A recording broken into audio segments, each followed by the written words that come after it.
Caesar മാത്രം പോരാ, സീസറിന്റെ ഭാര്യയും സംശയത്തിന് അതീതമായിരിക്കണമെന്നാണ് CPM-ന്റെ പ്രഖ്യാപിത നിലപാട്. പക്ഷെ അമ്പലക്കള്ളന്മാരുടെ കാര്യത്തിൽ അതില്ല. ഇവിടെ കേവലം സ്വർണ്ണക്കൊള്ള മാത്രമല്ല, ഇവിടെ പുരാവസ്തു മോഷണമുണ്ട്, വിഗ്രഹ മോഷണമുണ്ട്, അന്താരാഷ്ട്ര കച്ചവടം വരെയുണ്ട്. അപ്പൊ ഇതെല്ലാം പരിശോധിക്കപ്പെടണം. ഇതെല്ലാം നമ്മളിങ്ങനെ കൂട്ടി യോജിപ്പിച്ച് വായിച്ചെടുക്കുമ്പോൾ ഒരു കാര്യം പറയാം. പാർട്ടിക്ക് ഈ പത്മകുമാറിനെ പോലെ, വാസുവിനെ പോലെ, CIT-യുടെ പ്രാദേശിക പ്രവർത്തകർ നേതാക്കന്മാരുമായിട്ടുള്ളവരെ വരെ തള്ളി പറയാൻ പേടിയുള്ളത് ഉന്നത നേതാക്കന്മാർക്ക് ബന്ധമുള്ളത് കൊണ്ടാണ്. സത്യമാണെങ്കിലും എനിക്ക് അംഗീകരിച്ചു കൊടുക്കാൻ പറ്റുമോ? N. വാസു പഞ്ചായത്ത് പ്രസിഡന്റായിരുന്നു, ഗുരുദാസൻ മന്ത്രിയുടെ PS ആയിരുന്നു, അദ്ദേഹം ദേവസ്വം കമ്മീഷണറായിരുന്നു, ദേവസ്വം ബോർഡ് പ്രസിഡന്റായിരുന്നു. പത്മകുമാർ ജില്ലാ കമ്മിറ്റി അംഗമാണ്, മുൻ MLA ആണ്, CPM-ന് വേണ്ടപ്പെട്ട ആളാണ്. ഇതൊന്നും CPM-ആയിട്ട് ബന്ധപ്പെട്ട ആളുകളല്ലേ? നിങ്ങൾ അതല്ല ഉദ്ദേശം.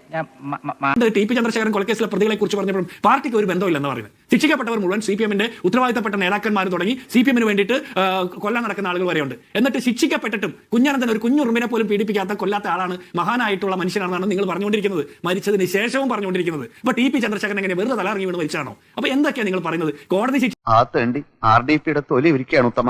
സഹിക്കുക അല്ലാതെ എന്ത് ചെയ്യാം?